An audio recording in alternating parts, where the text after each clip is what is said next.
Salam, meus caros amigos, e sejam muito bem-vindos a mais um vídeo da página História Islâmica. E hoje eu vou falar de um assunto que tem atraído a atenção de muita gente. Vocês já repararam que diversas das grandes estrelas do futebol moderno têm se migrado para o Oriente Médio? Cristiano Ronaldo, Neymar, entre outros, todos têm ido para alguns países árabes. E já não é de hoje que você vê muitos milionários e empresários de origem árabe ou com base no Oriente Médio comprando grandes times e clubes do futebol europeu. E é por isso que nesse vídeo vamos contar como a origem do futebol pode ser até europeia, mas o futuro do esporte é árabe. O futebol é um esporte surgido na Inglaterra no século XIX e tem se disseminado entre um grande número de nações, especialmente a partir do século XX. Com o surgimento da FIFA e das Copas do Mundo no século passado, o esporte passou a ser regularmente institucionalizado, tornando-se um importante elemento de integração dentre os países. Assim como outros elementos culturais, o esporte pode ser entendido como uma ferramenta da geopolítica nacional e internacional. Através do incentivo a uma atividade esportiva, os estados podem, além dos ganhos materiais obtidos, melhorar sua imagem no cenário global através da divulgação de seus valores e estabelecimento de relações de amizade e competição. Este aspecto faz parte do que os estudiosos e analistas chamam de soft power, que é a capacidade de convencer ou influenciar o comportamento de outros países, instituições e indivíduos através da cultura e outros meios fora do poder coercitivo das leis e da força. Ou seja, cada região do mundo tem seu soft power. Por exemplo, o Japão usa animes como soft power, toda aquela cultura de massa japonesa que é transmitida para jovens e adolescentes ao redor do mundo,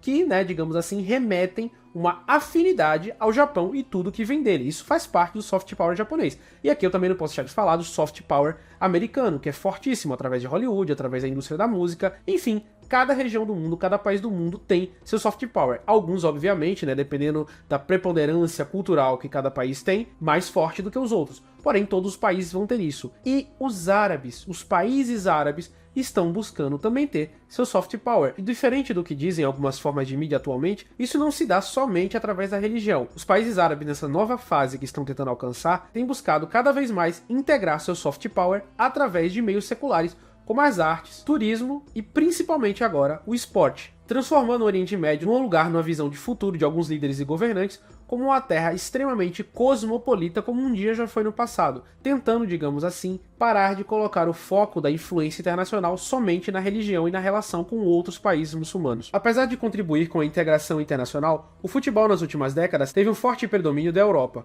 com o crescimento de seus clubes e a contratação de jogadores de destaque de outros países. Esse domínio do mundo futebolístico reflete ainda muito da geopolítica da Guerra Fria, onde as grandes potências controlavam as principais decisões na Organização das Nações Unidas e buscavam expandir seus valores e cultura como uma estratégia de dominação dos países subdesenvolvidos e em desenvolvimento. Inclusive, importavam todo mundo que estava se destacando. Então você tinha não só uma fuga de cérebros dos países de desenvolvimento para a Europa e para os Estados Unidos, mas também até das estrelas do esporte que acabavam indo jogar lá. E mesmo após o fim da Guerra Fria, essa dinâmica de fuga de talentos continuou e essas figuras passaram, digamos assim, a serem estrelas fora de casa. Especialmente a partir da Guerra Fria, os países árabes ampliaram sua influência no cenário internacional, principalmente através da importância econômica do petróleo, que ainda hoje é a principal fonte de riqueza dessas nações. A partir do século XXI, alguns países árabes começaram a investir em outros setores da economia global, dentre eles o futebol. Mas foi especialmente na última década que os governantes e bilionários do Oriente Médio, predominantemente da Península Arábica e em menor grau do Egito, ampliaram seu interesse no futebol. Além de um evento esportivo e meio de lazer, o futebol é também atualmente uma indústria e um mercado altamente lucrativo, que extrapola os limites dos estádios. Direitos de transmissão nas redes de rádio e televisão, uso de direitos de imagem em propagandas e produtos de consumo de jogadores e investimentos em infraestrutura e turismo são alguns dos ramos econômicos que são impulsionados pelo mundo futebolístico. Ou seja, para os países que realmente têm condições de fazer isso, e não para aqueles que tentam aí fazer suas copas do mundo atabalhoadas, sem muitas condições de receber e construir coisas com outras prioridades, é um negócio muito lucrativo transferir o futebol, digamos assim, de certas partes do mundo para dentro de casa, ou a atenção futebolística. E é isso que esses países árabes estão tentando fazer agora. A variedade de investimentos e setores possibilitada pelo futebol é um dos movimentos que atraiu os países árabes e seus empresários para atuarem mais amplamente nesse esporte. Isso também se deve ao fato, como a gente está vendo aí, que novas formas de energia vão ser encontradas e os países árabes querem parar de ser totalmente, principalmente aqueles do Golfo e da Península Arábica, dependentes do petróleo. Os principais países do mundo árabe a investirem no futebol estão localizados na Península Arábica, em sua parte oriental, junto ao Golfo Pérsico, Arábia Saudita, Emirados Árabes Unidos e Catar. Os investimentos dos países do Oriente Médio na indústria futebolística são principalmente de três formas: pela compra de clubes estrangeiros, principalmente os europeus, por bilionários ou instituições ligadas aos governos dos países árabes, com a contratação de jogadores estrangeiros de alto desempenho e de valor de mercado pelos clubes árabes, e através do fortalecimento das ligas de futebol locais, mediante maiores financiamentos e realização de seus próprios campeonatos. Apesar de se interessarem também pelo mercado esportivo dos outros continentes, a preferência dos governos e bilionários árabes pelos clubes europeus está ligada ao maior desempenho destes times e também à grande projeção cultural e econômica que a Europa ainda possui no cenário internacional. Dessa forma, além de se beneficiarem economicamente de bons resultados de clubes e jogadores nas partidas, os países do mundo árabe também ampliam sua influência em regiões de peso geopolítico, como é o continente europeu. Por outro lado, também existe interesse da FIFA, da ONU e outras ONGs de exercerem maior influência sobre o Oriente Médio e avançarem a sua agenda política e ideológica nessa região. Esses projetos culturais também não são completamente imparciais, pois estão ligados aos países, grupos econômicos e indivíduos que ocupam os postos de decisão em cada uma dessas instituições. Um exemplo é o caso da FIFA, que, ao lado de um discurso de promoção da paz e combate à forma de preconceito, busca melhorar suas imagens após as denúncias de corrupção nos resultados de jogos e escolhas de países sedes da Copa do Mundo na última década. Existem também interesses individuais envolvidos na maior inserção do mundo árabe no futebol. Os sheiks e bilionários desses países veem no esporte uma oportunidade de diversificar seus negócios e fontes de lucro. Os jogadores são atraídos por melhores salários, maiores inclusive que as volumosas quantias europeias, e também pela oportunidade de maiores desafios, com a possibilidade de enfrentarem outros grandes craques nos campeonatos, como expressou recentemente o jogador brasileiro Neymar, contratado pelo time saudita Al Hilal em agosto de 2023. Os analistas e estudiosos apontam que a intensificação de investimentos do mundo árabe no futebol é uma das formas dos países melhorarem o seu desenvolvimento material e melhorarem sua imagem no cenário internacional. Inclusive, é um dos projetos do príncipe herdeiro saudita Mohammed bin Salman na sua visão de futuro para o país, que ele quer transformar a Arábia Saudita num grande hub de turismo mundial, onde todo mundo vai querer viajar para a Arábia Saudita o tempo todo para se divertir, para passear e para assistir jogo de futebol. Conforme Mohamed Hamdi, especialista em futebol do Oriente Médio e ex-membro da rede de TV Al Jazeera, o projeto das nações do Oriente Médio no cenário futebolístico é uma visão de longo prazo, onde você pode atrair contratos de TV, mídia, patrocínio e mais visitantes para o país. O advogado Ayman Khouri, especialista em direito internacional do Oriente Médio, também comenta que, ao investir no futebol europeu, já estamos a entrar no mercado mais importante do desporto. Quando você detalha o que os clubes de futebol oferecem por meio de sua marca, isso conecta você, efetivamente, a pessoas em todo o mundo. A possibilidade de conexão com o mundo através do futebol é demonstrada pela popularidade dos jogadores de destaque, através de aparições na imprensa, grandes marcas e redes sociais, onde possuem milhões de seguidores por todo o globo, ajudam a tornar famosos os clubes árabes e a disseminar a cultura de seus países, como quando torcedores estrangeiros utilizam vestes típicas dos países do Golfo nos estádios. Pode parecer uma bobagem, mas é muito importante para esse soft power cultural. O jogador que vai para o Oriente Médio coloca um turbante, coloca alguma coisa lá, bota um camelinho no ombro, essas coisas assim que a gente acha boba de torcedor que vai viajar para outros países estrangeiros, mas isso é uma disseminação cultural que tem tudo a ver do soft power. É basicamente a mesma coisa que acontece com cosplay. Óbvio que cosplay, né, é uma coisa muito mais abrangente, muito mais, digamos assim, difundida, porque o Japão está trabalhando nisso há muito mais tempo que os países árabes com futebol, mas é um dos sinais para você ver, por exemplo, aquele cara de turbante lá na torcida, na arquibancada, ele está basicamente sendo resultado desse intercâmbio cultural que os países árabes proporcionam através do investimento no futebol. Existem também consequências indiretas de os países da Península Arábica obterem maior força econômica e cultural para difundirem no Ocidente, onde a população muçulmana tem crescido devido aos fluxos migratórios e adesão de novos seguidores, a sua interpretação específica da religião islâmica. E como é que isso se relaciona com religião dentro do mundo islâmico? Quanto mais os países árabes vão se tornando, alguns deles, proeminentes enquanto os hubs de futebol vêm, digamos assim, dentro de um grande cavalo de Troia de soft power, as interpretações religiosas muitas vezes, digamos assim, tendendo para uma moderação, que é o que esses países estão buscando, para outros lugares do mundo. Então, uma das formas de combater o extremismo religioso que existe no mundo islâmico, infelizmente, é justamente esse, digamos, soft power relacionado ao esporte, que é algo que une pessoas independente de religião. Então, para combater o terrorismo doméstico e para combater certas expressões extremistas da religião islâmica que foram, digamos, propagadas por regimes anteriores dentro de alguns países árabes, os novos governantes do futuro estão apostando em formas mais cosmopolitas de transmitir valores religiosos. É por isso que na Copa do Mundo, na abertura, você viu versículos do Alcorão sendo recitados junto com Morgan Freeman e um menino lá, deficiente, falando de paz, porque é essa a visão de futuro que esses países estão colocando e é essa a visão de religião islâmica que eles querem para o futuro. Uma maior repercussão do mundo árabe no futebol e, por consequência, na mídia internacional, entretanto, não é um fenômeno sempre amigável e isento de críticas. Muitos intelectuais e membros da imprensa consideram a ampliação de investimentos dos países árabes, em especial da Península Arábica, como uma forma de maquiar ou desviar a atenção das acusações de violação dos direitos humanos por parte dos governos desses países, como a restrição de direitos a mulheres e homossexuais nessas nações ou a recente interferência da Arábia Saudita na guerra do Iêmen, com significativos danos à população civil local. Embora a crítica de maquiamento dos problemas internos dos países árabes tenha sido bastante divulgada na mídia internacional, essa interpretação não é generalizada. Outros estudiosos relativizam o problema das violações aos direitos humanos dos países do Oriente Médio, apontando o fato da existência de muitas outras violações nos países democráticos do Ocidente, apesar da igualdade de direito pregadas por suas legislações. Existe também uma certa má vontade da mídia ocidental em compreender as particularidades do mundo islâmico. É preciso separar os preceitos da religião islâmica e a cultura dos povos árabes das políticas e ideologias empregadas por seus governos, que muitas vezes não representam os anseios da maioria da população. Com relação às consequências da interação entre a política dos países árabes e o mundo do futebol, é possível uma visão menos determinista, mostrando que a pluralidade política